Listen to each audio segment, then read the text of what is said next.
Conditioned living entities. An essential subject from Vinipedia. The living entities are separated parts and parcels of the Lord, and the conditioned living entities, who are unfit for the spiritual kingdom, are strewn within the material world to enjoy matter to the fullest extent. As paramtium and eternal friend of the living entities, the Lord, by one of his plenary portions, accompanies the living entities to guide them in their material enjoyment and to become witness to all activities. While the living entities enjoy the material conditions, the Lord maintains his transcendental position without being affected by the material atmosphere. Srila Prabhupada's books, lectures, conversations and letters offer a comprehensive presentation of this essential subject as seen in the Vinikote's conditioned living entities category. An introduction from his books is given below in the following 8 quotes. Quotes from Srila Prabhupada's books. All the conditioned living entities are evolving within the universe in different planets and different species of life. Thus one may be elevated to Brahmaloka, but then one must again descend to earth, as confirmed in Armad Bhagavad Gita, Brahma Bhuvan El Lokpunar Vartino Rajuna, BG 8.16.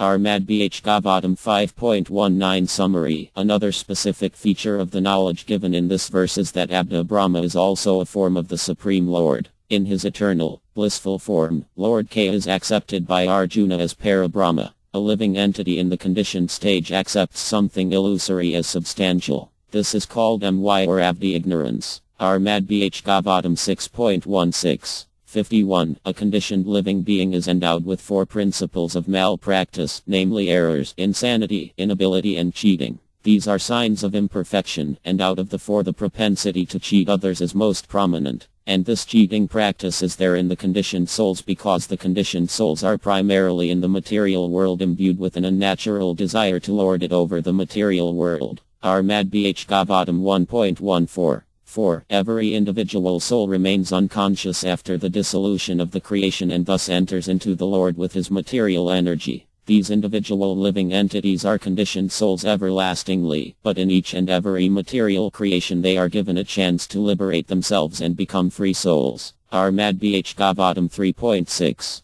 3. In the conditioned state the living entities of the marginal energy are a mixture of spiritual and material energies. The marginal energy is originally under the control of the spiritual energy, but under the control of the material energy, the living entities have been wandering in forgetfulness within the material world since time immemorial. Kaitanya Karatam Ta, DLL 5.66. The living entity sometimes becomes conditioned by the modes of nature, simply by abusing his small measure of independence that he is entitled to enjoy. When he becomes conditioned by nature's modes of goodness, passion, or ignorance, he develops those respective qualities of goodness, passion, and ignorance. Message of Godhead, Chapter 2. The Lord is the supreme master of all the senses, whereas the conditioned soul is controlled by the senses. The Lord is the greatest, whereas the living entity is the smallest. The living entity is conditioned by the waves of material nature, but the Supreme Lord is transcendental to all actions and reactions. Armad Bh Gavatam 6.16.